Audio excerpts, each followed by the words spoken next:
Today I thought I'd take out my Honda GB350 and do an onboard ride review.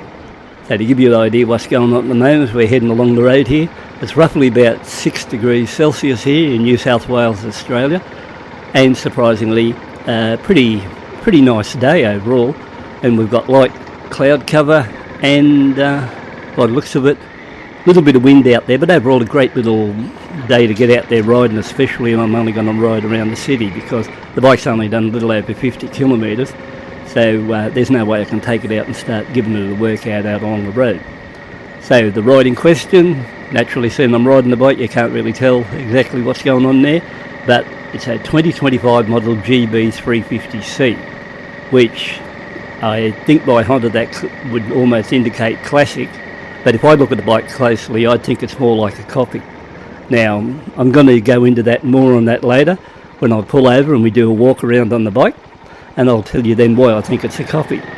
Plus a couple of other things when I pull over. I'll just share with you what I've done to the bike. So I've done a slight mod to the bike which hopefully you'll be positive on that line. If not, just leave a comment whether you like what I did to the bike or not. But as we get in further into the ride and I do a pullover, we'll check that out. You can tell me what you think. Okay guys, we might as well talk the most important part when you're buying the motorcycle, and that's price.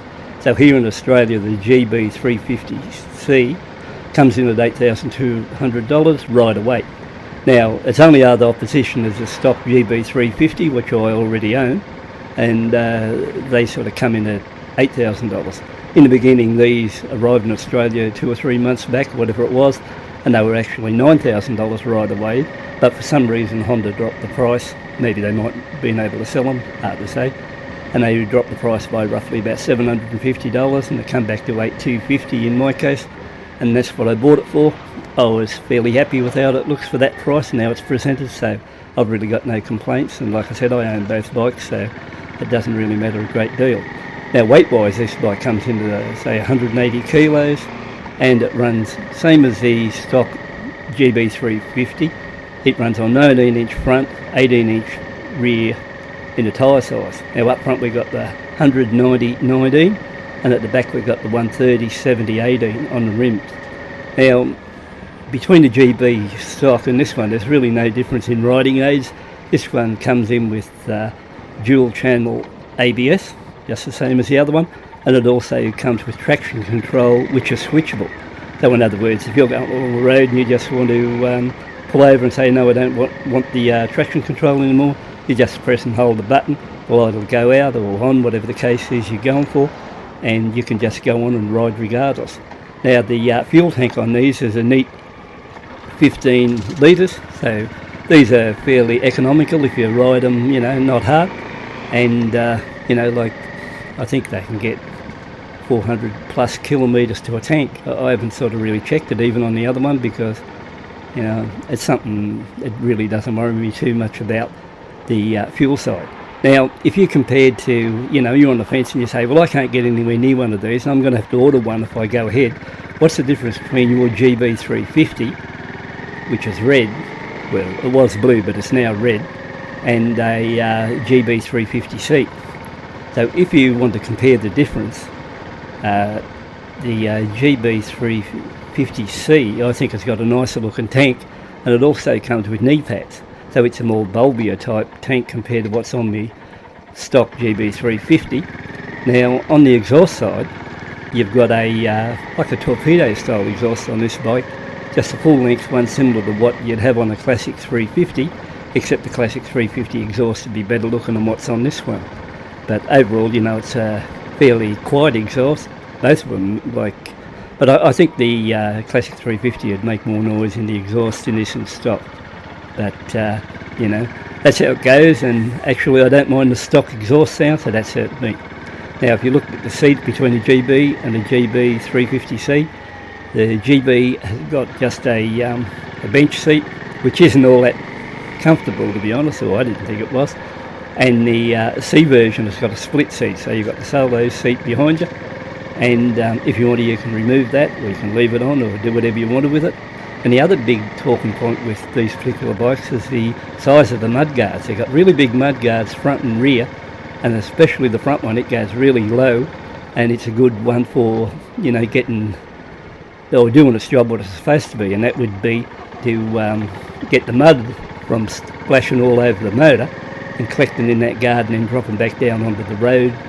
And I think it'll do a really good job on there, because it is really a fair size, and when I get out and we do the walk around, you'll be able to see for yourself there.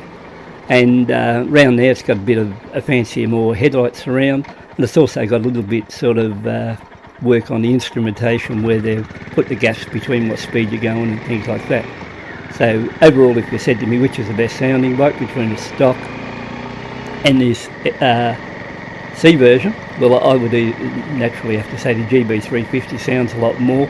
It's quite engaging, and if you're going to buy one of these to ride harder, I think you'd be more inclined to ride the GB350 stock faster than what you would this one. But this one's quiet. I like quiet, so I got no complaints about that, because I've had plenty of bikes over the years that have got that get up and go loud sports exhaust, and after a while you get a bit tired of that side of it. So that bit aside, you know, I think I'll give you a pretty good comparison between both bikes before I give you impressions now what it's like to ride this bike. Yeah, I suppose I also should mention that both bikes run with alloy rims and tubeless tyres.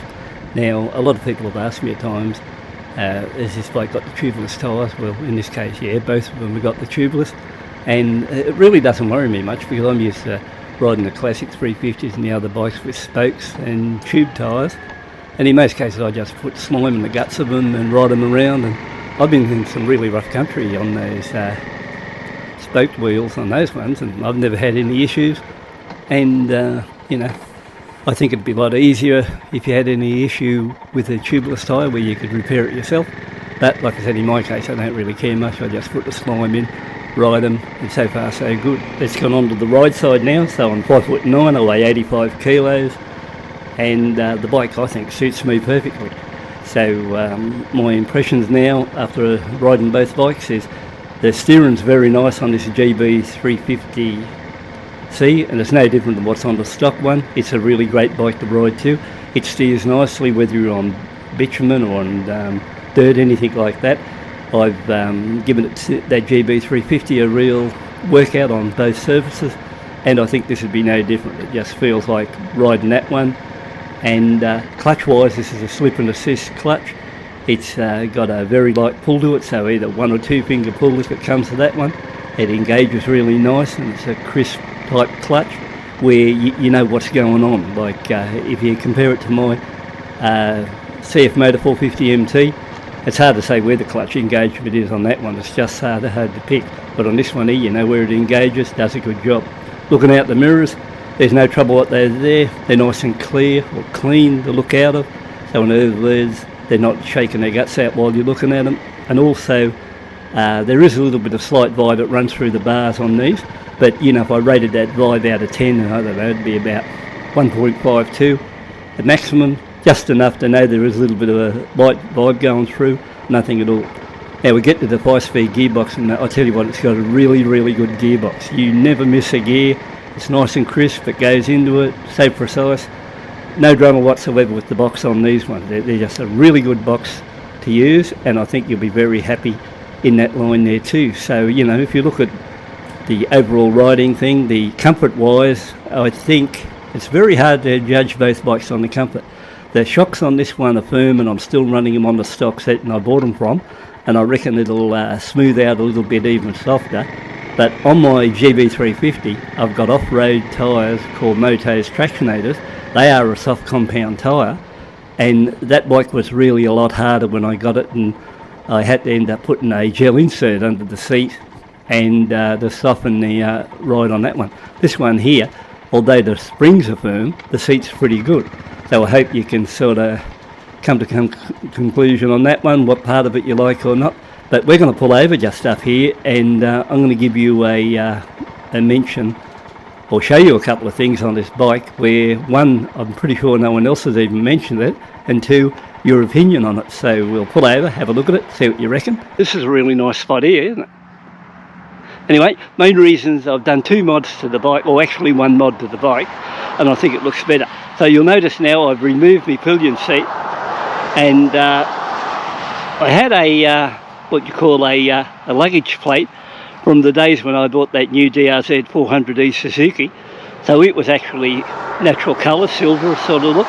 So I sprayed that matte black, removed the pillion seat and sat that plate there. So if you get back here and look at this bike now, I reckon it looks pretty good with this setup.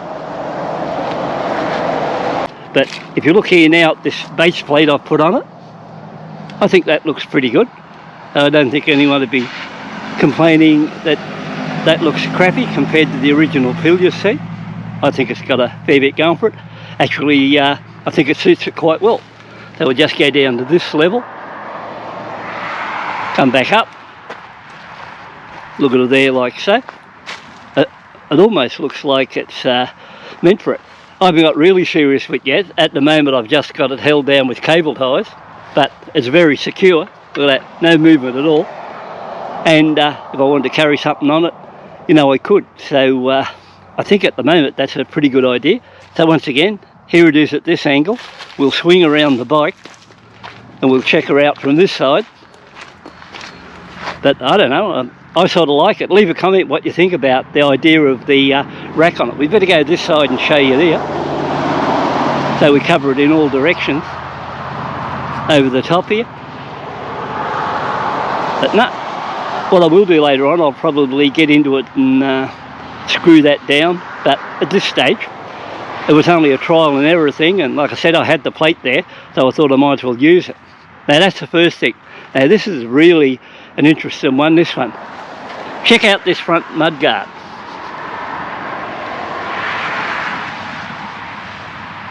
Okay, you've had a good look. Okay, I had this bike right up against my classic 350 Reborn, and I was looking at them and I thought to myself, they almost look like the same mudguard. So what I did, I got onto the classic 350 Reborn and measured it, and believe it or not, the mudguard on the classic 350 Reborn is the exact length of this one. It's also the exact width. Now you think to yourself, how could a Honda have a Royal Enfield mudguard on it? The only difference really is the position of the stays, but the actual size of the guard itself is without a doubt 100% spot on what the Enfield's got. So it's not even close, it's just it's the exact guard. The one at the rear, it too looks almost the exact guard, except it's hard to say, it's hard to measure, because see, I had to get in there and try to get the measurements, and it's a bit hard. But it just could be a fraction longer. I'd have to look into that later on if I ever pull that seat and framework off where I can get a look at it.